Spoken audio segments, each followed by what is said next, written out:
Yeah, Ed knows what he's doing, man. I keep one in the chamber all the time, man.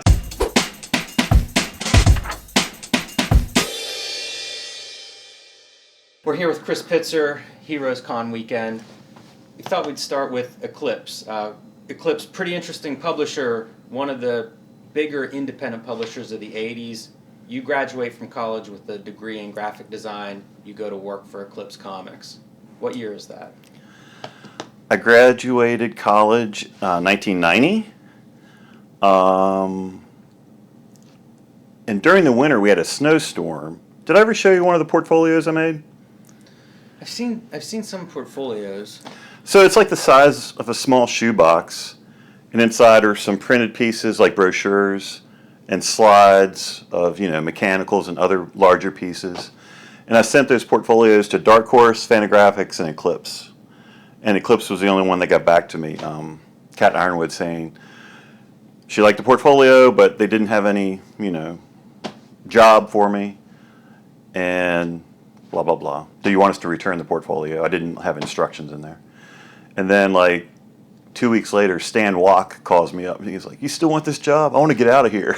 That's a bad sign. Well, no, I want to get back to drawing comics. But, if I had known it was, I want to get out of here. But, so I felt like I got out there 90, 91. And where I should know this stuff. Where is out there? Northern California. They had the flood in Guerneville. Yes. And then moved to Forestville.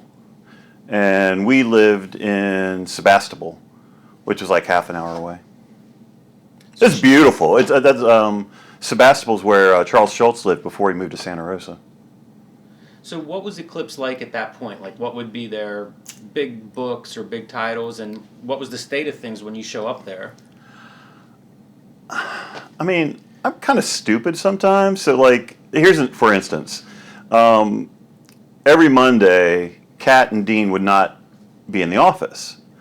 And for some reason, I thought they were having a video conference with Jan Mulaney, Dean's brother, over business concerns. But they were actually having marital counseling. So, that kind of gives you an idea of the state of the company when, the publisher and editor-in-chief are having problems. But, all checks got, paid, and some freelancers complained. To the staffers, because we do that in the Todd McFarlane episode of Comics Journal. Well, to that point, one time, 7 to 10 FedEx envelopes showed up, billed to us. And I'm like, okay, I guess this is, legit. Open it up and glitter falls out. And it was a freelancer who had not been paid. This was his revenge shipment to us. I'm going to make them pay for these FedEx envelopes. Full of glitter. Full of glitter. And a dummy. Should have put something like mercury, some sort of heavy metal that would have cost a little extra. Yeah. What were you doing there? As a job kind of thing. The title was Senior Designer Production Manager. So you were prepping art for printers. The one thing I didn't think I would be doing, which was interesting, was ad management. So all the house ads Eclipse had, you had to keep track of where they appeared and what what publications, because you wanted to have them rotate in and around. What else? Designing some books. The Fun with Reed Fleming was the first design project I had when I got out there, and that was pretty neat. Let me ask you this. Was the Neil Gaiman, Mark Buckingham Miracleman happening when you were there? It seemed to go until the end, so does that stand to reason that you might have seen some Dave McKean original covers that you had to manipulate? I was listening to, which one? Miracleman 2 on the drive down, Kayfabe. Yeah. And I wanted to ask you if you knew my story about Miracleman. Let's hear it. Did I ever tell you? No, let's get this on the record. I think I might have told you. Anyway, there's an issue of Miracleman, and it involves the guy with the sapphire teeth. Mm-hmm. What's his name? Evelyn Cream. And if you notice, when you look at the single issue, there's a black border all the way around the page. It's because I sized the art wrong. I would have fired that. I know, right? The art came in, and we sent it out for gray lines. Yeah, for color. For color. It was colored, and then it was oh shit, it's smaller than what the page should be.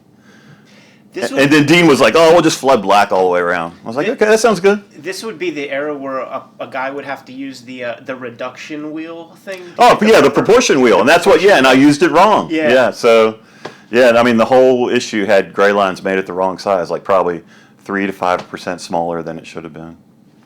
So this is all pre-digital. We had Macs there, and mostly used for typesetting. A little logo design, but not really. How big was the staff? What other positions are there when you're working? I had a production assistant that was there full time, and then we had a part timer that would come in regards to the design department. And then there was Bo Smith in sales out in West Virginia, Ted Adams on site. Some heavy hitters in the Yeah. kayfabe sense, man. If you're boofing the Bruce Crew writer.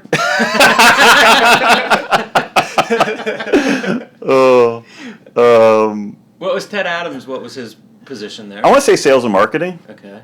And then Greg Baisden. Do you know Greg? Mm-mm. So he was a editor who left right about when I got there and went to Tundra. And then after he left, they brought in Valerie Jones and Fred Schiller, and then Dean and Kat. So I think that was, and then there was a receptionist. So that was the staff. Kind of big operation when you think of indie comics. Well, I mean, that was just, editorial offices. I'm sorry to cut you off, but then they had the whole warehouse crew, too. And I really didn't interact with them all that much, but there were probably 1 or 2, like, full-time warehouse people, and then, like, high school students that would come in to help out. How long were you there? About a year. And is that the end of Eclipse, or that's just you decided, like Stan Walk, you wanted out? Yeah, at some point, Lisa and myself never really made the commitment to live in California. Like, we never changed our driver's license over and things like that. And we just, because of that lack of commitment, we're like, do you want to go back east? Are you enjoying this? And so we just decided to head back east. But this is this is sort of your comics education. Yeah, it is, definitely. Certainly in publishing terms. Yeah. So you leave there in the early 90s. When do you return to comics? I mean, there were a few freelance jobs in between that and AdHouse, but from early 90s to actually like doing comic work, I mean, AdHouse was 2002, so, about 10 years. And during that 10 years, you're a fan, you're still following comics, interacting, it's just maybe not a career. Right. No, I remember, picking up Comic Buyer's Guide and finding out about Small Press Expo, the very first one, like the week after it happened. I was like, oh man, I totally would like that. So I went to the second Small Press Expo. Probably went to every one since. Pretty much, yeah. Went to the one in Baltimore. Makes sense in a way that there would be this 10-year lull, certainly in publishing, because man, those mid to late 90s, oofa. I know, right? And it's like that's when the card shops started carrying comics, and it's amazing how many stores had comics. That's the early part of the 90s, and then. I still remember though, like when we moved back to Richmond, I was driving around and seeing comics in these card stores that no longer exist. Yeah, there's 3 comic shops on my street within 1,000 feet of one another. Were you close enough to comics at that time? Like, were you watching the implosion of the late 90s, or were you kind of outside of that? I mean, maybe a little bit, but not hugely. You weren't thanking your lucky stars that you had gotten away from the comics industry during that time? I mean, yeah and no. It's like, I was offered to be, a partner in IDW, and that's always a, shoulda, coulda, woulda thing. But that would have meant I had to move back to California. I think I even interviewed at Kitchen Sink too, because I was up there for something else, Northampton, Massachusetts. So Did you ever get to see that Words and Pictures Museum? I saw both.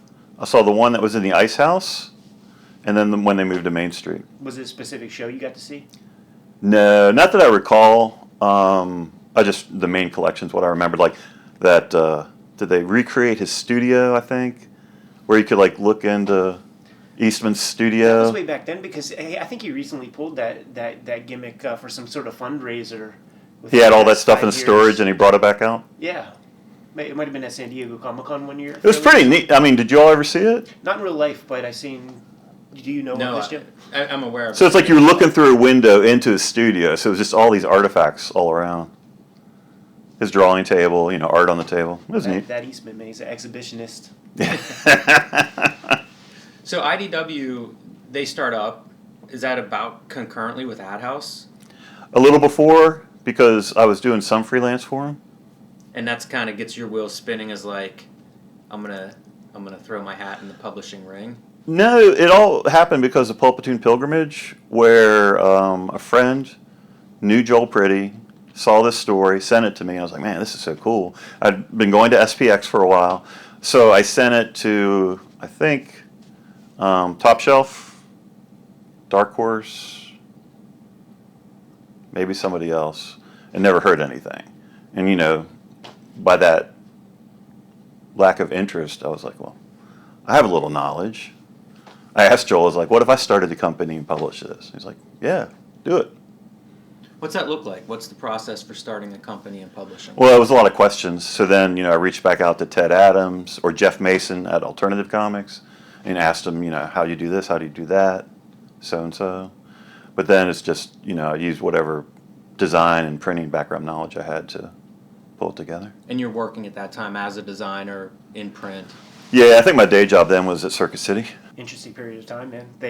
Before they went under. DivX and DVD. Were you there during the DivX era? Did you know I was like in charge of DivX advertising? We That gotta was have- my little baby. If this was obsolete technology kayfabe, you and I have a big conversation. as soon as this camera goes off, we'll be talking about that. But I knew people who were like adamantly against it, like almost like death threats. I was like, hey, you don't have to use it, man. I don't want Big Brother knowing what I'm watching. Like, okay. Good bibliography so far at AdHouse. Do you keep tabs like how many books published at this point? Now? Yeah. Do you keep that? I number in your should. head? I don't, but I should. It's Runs the gamut. yeah. No, I feel like it's what 50 or 60 maybe, somewhere in there. Couple I've years. got the list of the ISBN numbers, and I could probably go down there. But then it gets okay, well, was this one actually published, or did we distribute it? Things like that. Yeah. There's so much like some of the heavy hitters that a lot of people may not be aware of. I mean, like the James Jean book specifically, some Paul Pope material. Yeah, because that's come and gone, right? Exactly. It's out of print, and the only way they know it exists is if they go looking for it. How did the association with James Jean, how did that book even come about? It was San Diego Comic-Con, so by that point, Project Telstar had come out.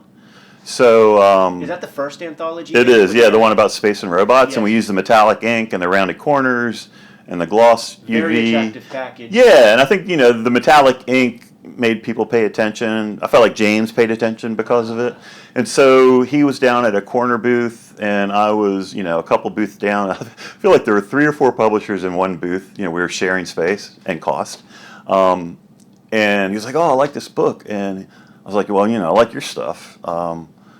He's like, "Yeah, this company, who I'm, in the booth with, they're going to publish my sketchbook." I was like, "That's cool. Good luck for them. I'm happy for them. I'm happy for you." And then, like maybe 2 or 3 months after, he's like, "Yeah, that deal fell through. Do you want to publish it?" And I was like, "Sure, sounds good to me." So we did 3 books with him before, then the Chronicle contract came up, and I think he did 5 books with them. But he got smart. Then he's like, "Why do I have to use a publisher? I'll just self-publish it." And it's like, yeah, I agree. You have all the knowledge, you have the infrastructure, you have the fan base. So I think that's what he does now. It's interesting to me, a guy like James Jean, who, talent level as high as it gets, whatever, craft, super high, but then also excelling at things like production, business, he has these other skills that so few artists have. It's pretty impressive. I'm sure you have a few production stories though about James Jean. Maybe some of the work with Fables where you Oh. had to do a little heavy lifting. Well, yeah, Can we talk about that? Sure. The interesting thing was, he had his independent stuff that he was doing through AdHouse, and then he had his mainstream stuff, which he was doing through DC with the Fables covers. And for the life of us, we could not figure out why DC would not put out a collection of Fables covers. And so I even approached DC to license these covers to do a collection. And I talked to, is it Jennifer Nee? But it's like John Nee's sister. Do you know who John Nee is? John Nee used to be at Wildstorm, and then Wildstorm, was acquired by DC. But he's a really smart business guy. But his sister, worked there in licensing. And so she pulled all the numbers together. And then I think that, threw a flag up like, why haven't we done a collection? So I never got the license, and the DC decided to do the collection. But when it came to the actual design of the book, James had laid it all out in Photoshop. And so I took the Photoshop files, put them into a layout, sent a PDF to DC, and we've got all these corrections to make. So the corrections would come back, and then I'd have to open the Photoshop file up, make the correction, make a new TIFF, drop it in the layout, make a new PDF. And it's, how many pages of this book? So it was a process for sure. But, James was cool about the whole thing. He did me a nice drawing. I commissioned an Ultraman from him. And a nice book came out, yeah. How do you think of your role creatively as a publisher? And I mean that to say you're collaborating just by the nature of choosing I will publish this or I won't publish Right. this. I think it's curation, right? It's it's kind of stupid, but it gets back to what Jeff Mason told me one time is publish what you love. And I mean, as you know, a small press publisher, usually there's very little monetary gain. But there's a lot of time involved, a lot of work involved, a lot of money on your end involved to make this happen. So you got to love it, or it's not worth it. If it's going to be a headache, why are you doing it?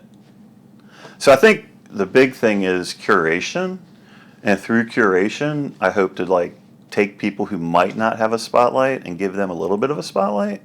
At least back in the day. I don't know if that's so much true anymore now. I mean, I think the game has changed in the 17 years I've been doing this. Yeah, I'm interested in your experience with the comics industry, because 17 years is a pretty good survey, and possibly can extend it back to your time at Eclipse and whatever you would have seen then.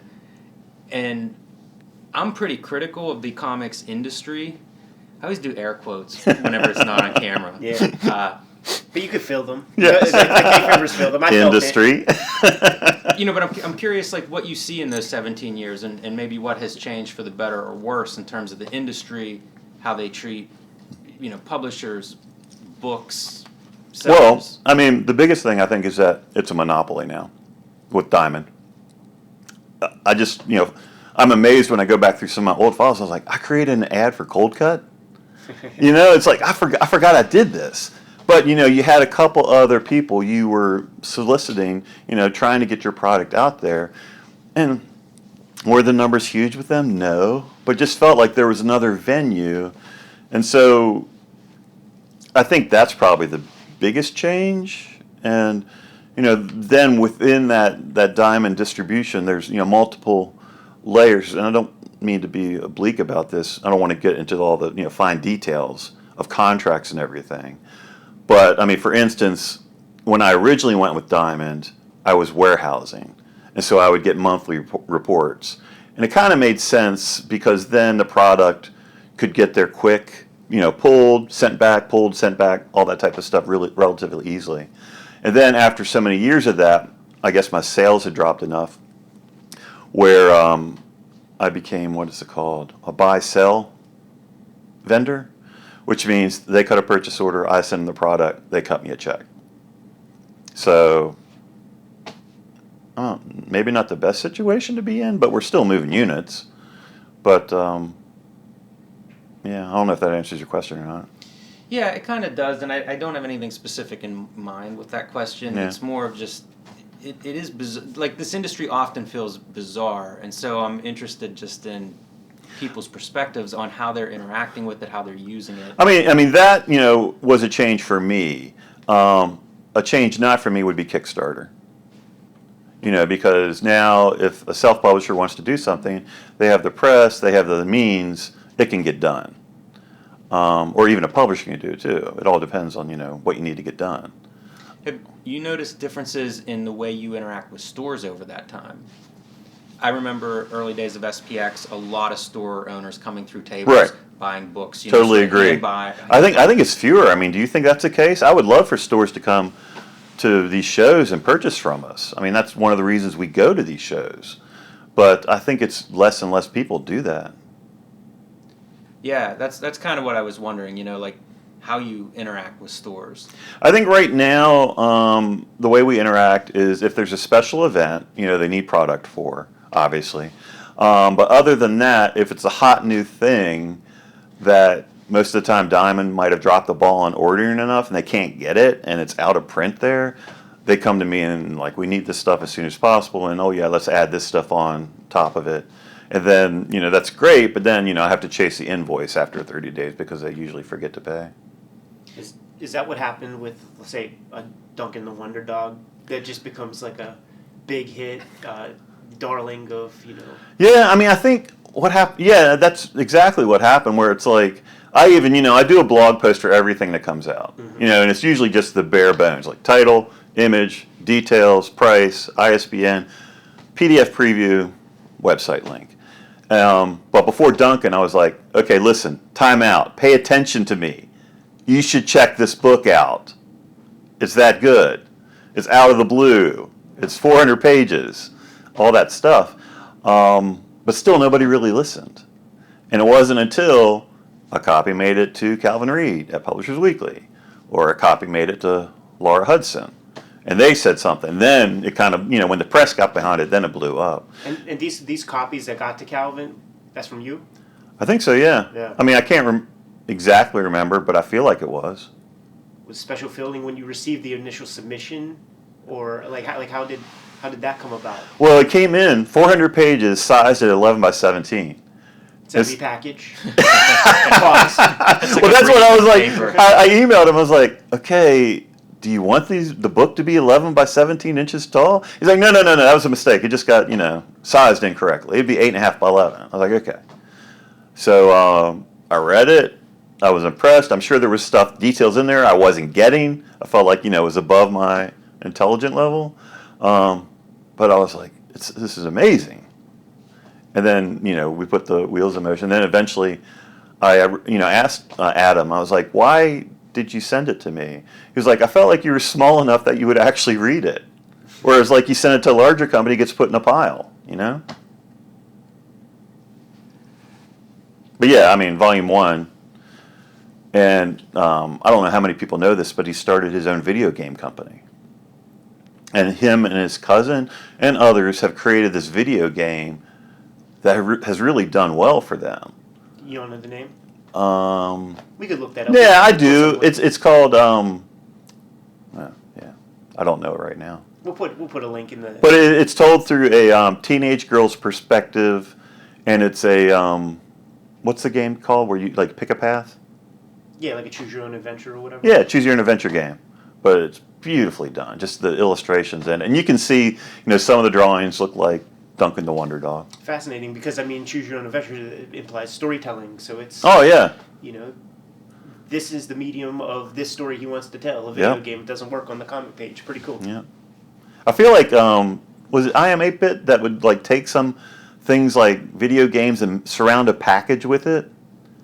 Yeah, they would do some of that. Well, so like part of the story takes place on a beach and it's a party, and they like put a cooler and like either a 6-pack of like non-alcoholic beverages, and they surround made it like you were going on the picnic with them. I thought that was pretty cool. Yeah, I don't think that's limited to 8-bit, but that's definitely something I see in game design. Do you have goals, like things that you want to accomplish as a publisher? Or there's still things like in your head where it's like, because I mean, you've published books that have won awards, books that have gone through several printings. I mean, at this point, it's been so long. It's stupid, but it's just to stay in business, right? To have enough hits, to not lose money, to hang around, to keep some cool things coming out. With The Freak, I thought that was pretty cool. I like the fact that we discovered it Heroes Con last year. You found it, Jim Rugg. You brought it to my attention. And then later on, Matt reached out to me. He was like, you interested in publishing this? I was like, yeah, I love your stuff. So it's cool, like, still make this new stuff happen. Yeah, it's interesting to wonder, like, where does that book go if you're not here? Right. I mean, he might eventually self-publish it, probably. yeah. So Or another publisher might have picked it up, but I don't know who would have. Because it's a little quirky, you know? yeah, yeah. Part of the reason I asked that question is to contextualize your relationship with comics at this point. Right. Because there are other ways that you interact with comics. Right. And I wonder if I mean, I can buy comics and read comics and collect comics and... And the collecting has become a part. You know, it feels like collecting and curating are very related. And you mentioned curating as being, you know, big role as publisher. So I wonder about the collecting. What are you collecting these days? I mean, right now, I've segued into the fanzine world. Mm-hmm. So I'm reading about all this stuff I never knew about. I mean, the beginnings of comicdom almost, where fans would make these, you know, publications about their love of comics. But it's like part of it too is just, and I think you've seen it, it's just like organizing that stuff in such a way that brings me joy. And at some point, you know, I think Jason Hamlin made me aware of the My Lights, and I like the shiny feel of those guys. So I was like, okay, my whole collection's going into My Lights now. And then, you know, instead of a white short box, I found these archival gray boxes, right? And so my goal was I brought my collection down to 9 short boxes in these gray archival boxes. And then, you know, what happens? You get more than that. And so I put another reorder in for these archival boxes, and they show up, and they're manila. Oh. I was like, dude, you didn't tell me that anywhere. I got to return these. I don't want gray and manila. They all have to be gray. But, yeah, it's the joy of, like, you know, part of that organizing is if you find something you really like, you want to make that run. I think it's all in us, you know, that...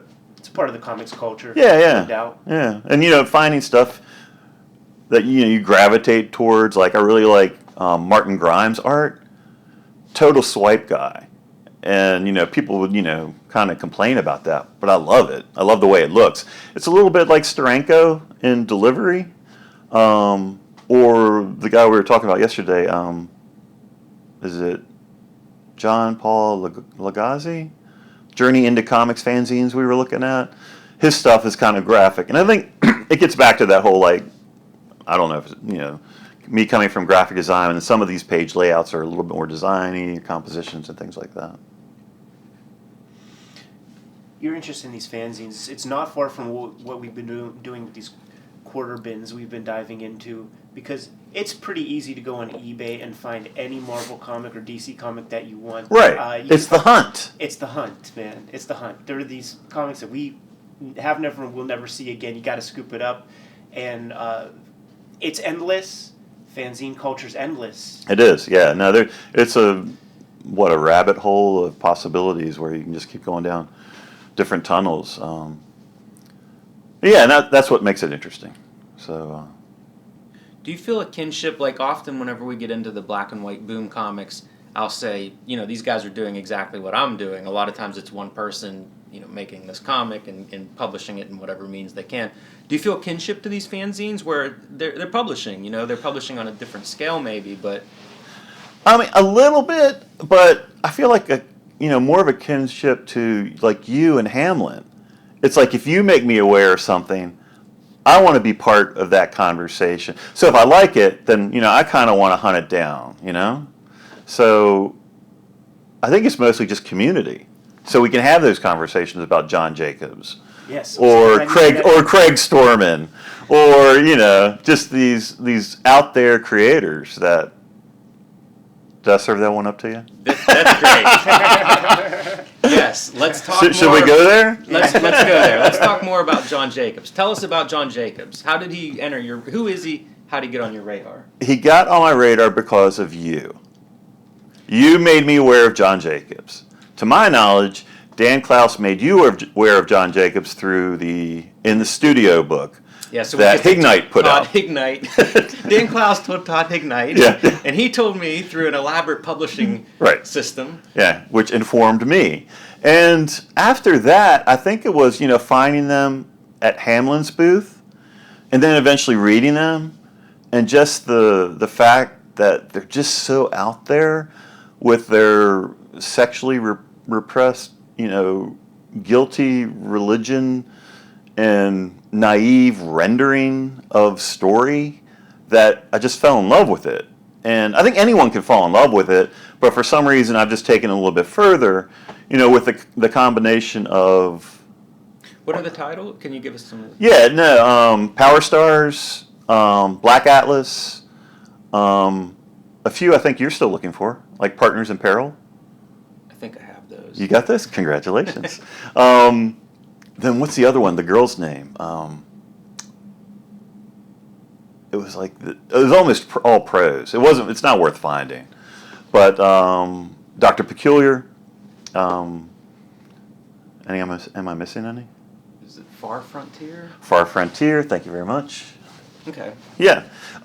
So just hunting them down, and with the help of others online, starting to pull the story together of who he is, and the fact that he's in Northern Virginia, not too far away from me, around D.C. What's his history? And do you want me to go into what I found out? Let's hear it. Hey, nay. So his father was a doctor, well off, built a house essentially that looked like a castle. And this is, you can find this stuff online. And so his father helped fund these publishing ventures. And from there, he published these books, but I don't think they were successful. I don't think so. It's pretty Yeah. So they were not successful. But what was the print run? We don't know. But and then the whole fact that I think we were looking at it today. So Power Stars #2 came out in '86.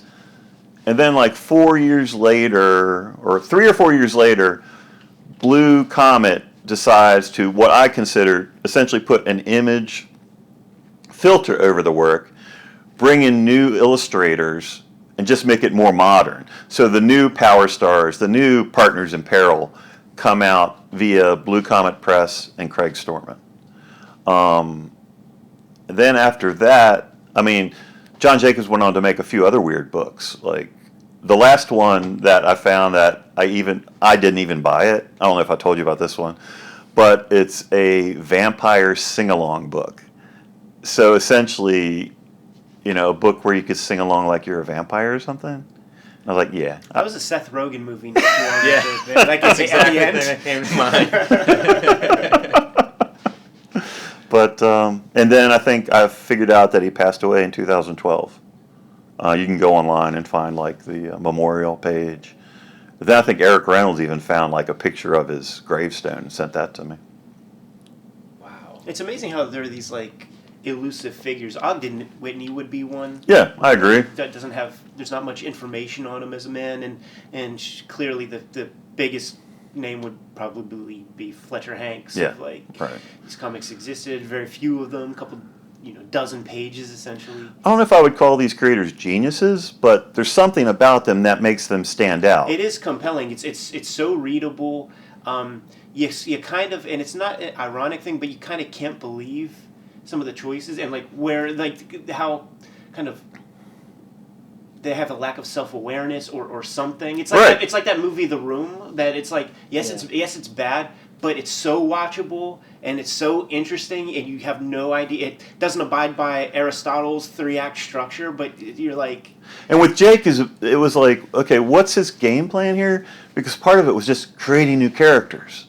There'd be 6 to 10 pages of, I'm the silver unicorn from Baltimore.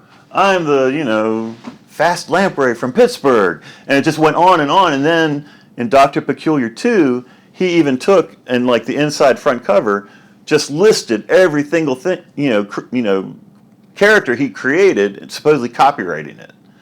So it's was that his move? Was just trying to protect, create these intellectual property? Yeah, just Yeah, it could be just limited storytelling, right? If it's a guy who's self-publishing, so it's a vanity project, that may have no level of craft, you know, and no editor anywhere saying, well, what do these new characters do? And, you know, Right. it's almost like a kid just. Yeah, I think that's stuff. exactly what it feels like, yeah.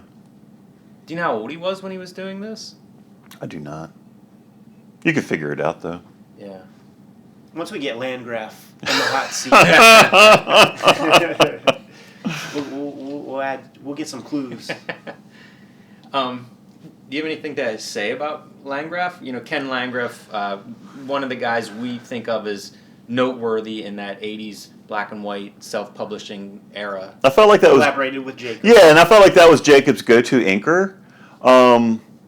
I mean, Landgraf just feels like a guy there to get the job done. Not only for Jacobs, but for anyone who wants to, you know, get that job done.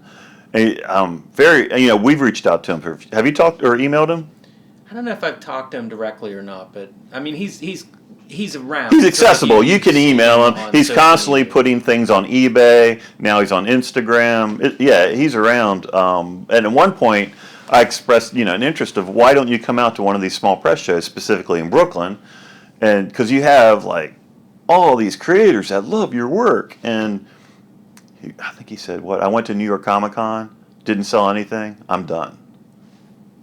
So. There's a lot of that kind of attrition. And I understand. Yeah, I understand that, you know, why he wouldn't want to waste his time doing that, just for us. Yeah, I mean, we often talk about how much comics have changed in the last 15 years. Right. If your heyday was like 1983, I mean, that's, you know, that's several massive changes away from where things are now. So if that's your idea of Right. that's what comics look like, I can see why you might be done, Mm-hmm. might not want to come back to it. One thing that came to mind while you're describing some of these idiosyncratic creators, is that something, you know, you look for whenever you're seeing submissions as a publisher? You're looking for something that's different, unique, has a voice? Yeah, I think that's exactly it. It needs a voice. Otherwise, what are you bringing to the table? It's So if a young John Jacobs was sending a submission, you would have published that stuff? Ooh, that's a tough question. We got the cam on him. How about Stormin, man? I feel like I would do. That's a tough one too. I feel like I would do. I want to answer. I would do Jacobs before Stormin, but would I do either of them? I don't know, because I have gotten submissions that are out there like that, and I do want to make them happen. So I help them as much as I can by explaining. Back then it was like the Zarek grant was still around, and I'd say you should apply for this and make this happen. But it's just like I could not take that step. Couldn't put that money up. I could not. No. Yeah. I mean, Don't blame you. No. But to your knowledge, I haven't done that yet, have I? Like, have I published anything out there? I'm trying to think of anything. You know, it's so much that's a subjective. It is. You know, because I do think you publish. You know, if you look at the catalog of books you've published. Yeah. Creators are very different from one another. I mean, I feel like Jamie Tanner, he's not way out there, but he's a little out there. But I love it. So, I mean, has he been published by anybody else other than himself? Yeah, I don't know. I mean, he's been in anthologies, so I don't know. I was just trying to think of somebody like a John Jacobs or Craig Storman. I mean, the Freak is kind of It's out there, yeah, no, I agree. The way he renders is like amazing. When we did our Outlaw Comics episode, we were looking at through our collection at what would some modern day examples be, in Wisniewski's book. The Freak was in that pile. Mm-hmm. Yeah, I agree. Yeah, it's hard to be too far outside now, too. Right. You know, like 1986, I mean, there's a pretty narrow. I mean, like, to that range of point, you know, comics. I applaud Picture Box for what they did. I felt that, you know, or Highwater. It's like, how big is that market to be that far out there? But also, if you were to bring Highwater's catalog today, Right. would it even look out there? You know Right, what I right, mean? right. Like, Has it the changed that current much? Mainstream is Yeah. all of this stuff now, and that's not that long ago. I mean, look, they're drawn in quarterly now, right? Mm-hmm. That's true, yeah. Which is how we started this little discussion. We could talk. Let's talk Poe Pats. Ethan, really. I mean, this kid. Every time you put out a new book with him, It's Eisner nominated all over the place, all kinds of other awards. Yeah, but it's all him. Obviously, he's that good. It's interesting, our relationship, because I'm just a conduit for him to get his stuff out there. I mean, we'll bounce a few ideas back and forth, but case in point, we were in Angoulême. He had his new issue on his laptop. He wouldn't show it to me. He showed it to Jim Rugg. Amazing. I was like, what's that about? I never show you a book until it's ready to go to the printer. But how did that relationship start? it was TCAF, his Xeric-funded issue 1 he had copies of. And it's one of those things where I wish I'd read it while I was there, but you're so busy with these shows, you don't really read comics while you're back in the room. So eventually I took the comic, home to Richmond, read it, loved it, said if he wanted to do stuff going forward, we could do it. But yeah, no, I mean, just him telling that, young Francis story. It doesn't seem unusual that, like you would have that relationship with an artist. We talk to artists about their relationship with editors and things, and it tends to vary quite a bit. It's almost how the artist works or something. So the idea that, he's kind of bringing you a finished piece, I assume other cartoonists have worked with you that way. Yes, but then, some, say, can you take a look at this? Can you review it? Design choices, things like that. So there's varying degrees of how involved I am with the finished product. And I'd love to say I had more hand in Pope Hats, but really it's very little. It's just making it happen, dealing with the printer, distribution, things like that. Well, it's a big part. I mean, Huge. it's a It helps, and I'm proud. in the forest if Yeah. you don't have those Yeah, parts in. yeah, no, and I'm proud to be part of it. Keeps the guy creative too. Like you're doing all this back end work, man. Right, Dude's exactly. I mean, that's what I can. consider my biggest job is like if the creators don't want to deal with it, I deal with it. We make it happen. Yeah. What's coming up, man? Like, what's on the horizon for AdHouse? What new books do you have out there? that Yeah, the right. audience The can- one I'm working on now, which I am pretty excited about, is Kurt Ankeny's book, Pleading with Stars. Kurt's done some work with Frankie Santoro with Comic Book Workplace. And so it's a collection of his short stories. And I was telling Jim that, there's been some design decisions that just seem to have made sense. And it's just coming together, really, really nice. So that comes out later this fall. And then the next big book is Matt Allison's Cancor. We're supposed to do a collection of his stuff. So hopefully that is, a lot of fans already know him, and hopefully we'll just expose more fans to his work. And I'm hoping we can do some nice production tricks with that, because I feel like that book just feels wet to me. Yes. So I want to see, I know back in the day it was expensive, but you could get paper stock that felt wet. And I would love to find that, but I don't know if it's still available or not.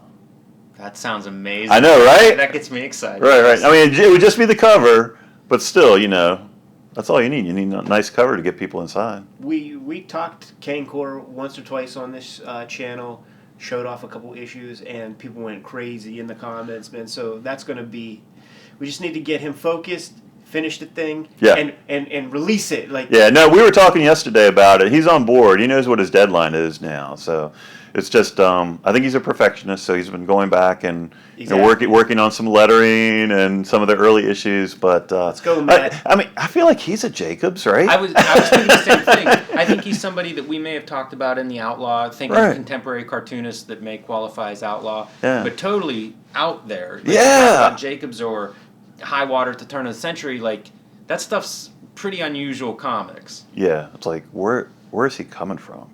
What has influenced him to get him to the point where he is now? Yeah. It's really nice stuff. Chris, are you conscious of an identity as a publisher? Maybe the way people perceive AdHouse books? I mean, not really. I mean, I appreciate any feelings or, I don't know, description. I don't know what the right word is that people might associate with AdHouse, but we've done the whole branding thing of what a boutique juggernaut dedicated to the illustrative works, that likes design and nice production values. But yeah, I mean, I don't know.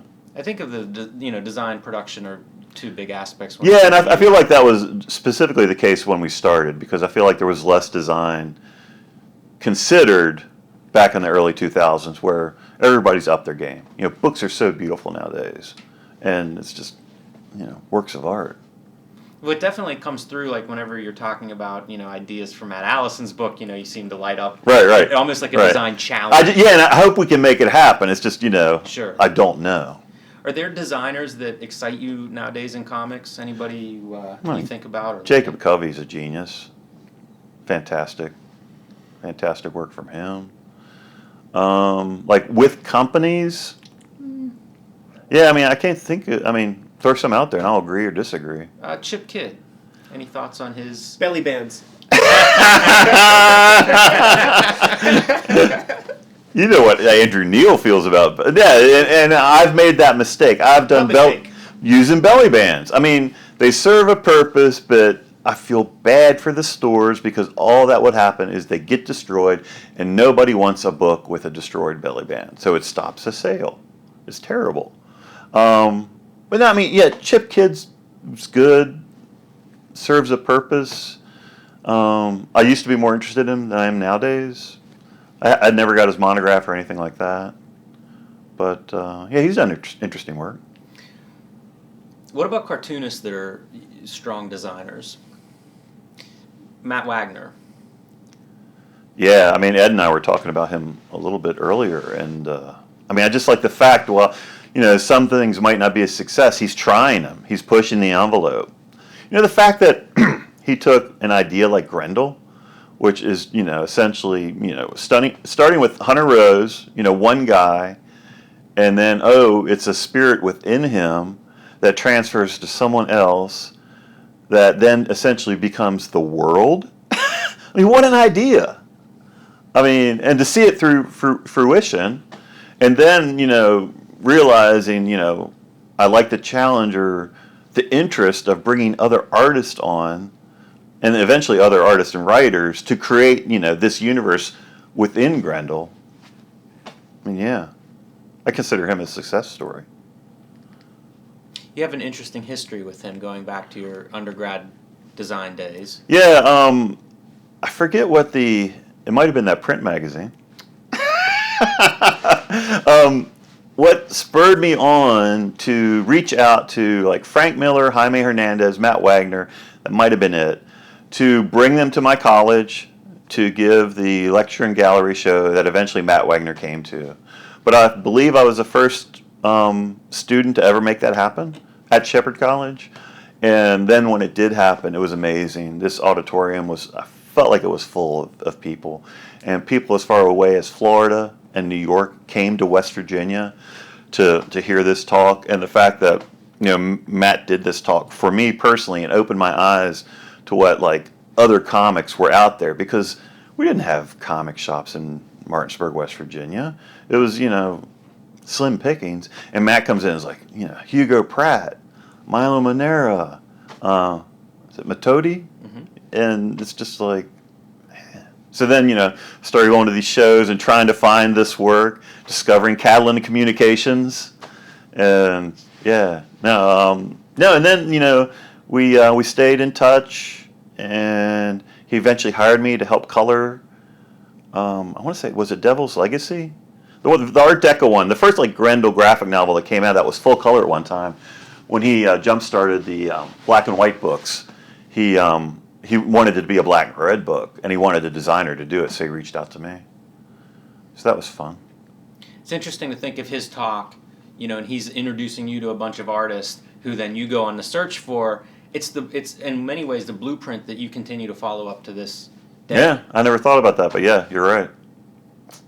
You know, as young students, we're sponges absorbing things. I'm sure subconsciously that's what I was doing. You found the video to that Wagner talk. It was on VHS, and like 2 or 3 years ago, I had it digitally transferred, and for some reason, I never thought to put it up on YouTube. And then I put it on a flash drive for Matt, and that was about it. But then I was working on Kurt's book, and I don't know if I explained this to you correctly, but Kurt scanned everything at 1200 DPI. everything. Big files. Big files. And CMYK files at 1200 DPI. Super huge files. Super huge files, which I started opening not thinking, and all of a sudden my computer starts to crash. Oh yeah. Yeah, and so it's like when this happens, there's like a warning box that comes up. It was pretty cool. It told me like what my largest files were on my computer. And it says like delete, delete, delete. I was like, oh wait a minute, this Matt Wagner thing. And then with Cartoonist Kayfabe, I was like, I wonder if I can upload that to YouTube, or is it too long? And I think it was too long. And you have to get some type of 1,000 subscribers. Or... Well, no, it's like clear. If it's like longer than like 15 minutes, you just have to answer a question that I'm not a robot or something. Oh, I see. And I did that, and then it went up okay. It's really bad. It's VHS. It starts like halfway into the talk or We'll something. let the audience be the Yeah, no, I mean descriptions below. Yeah, it's fun to check out. The links below. It's a nice time capsule from 1990. Before a lot of people were talking about comics. Exactly. in this I mean, way. especially the comics he was talking about. At least for me, manga with the Phoenix and other things I'd never heard about. So.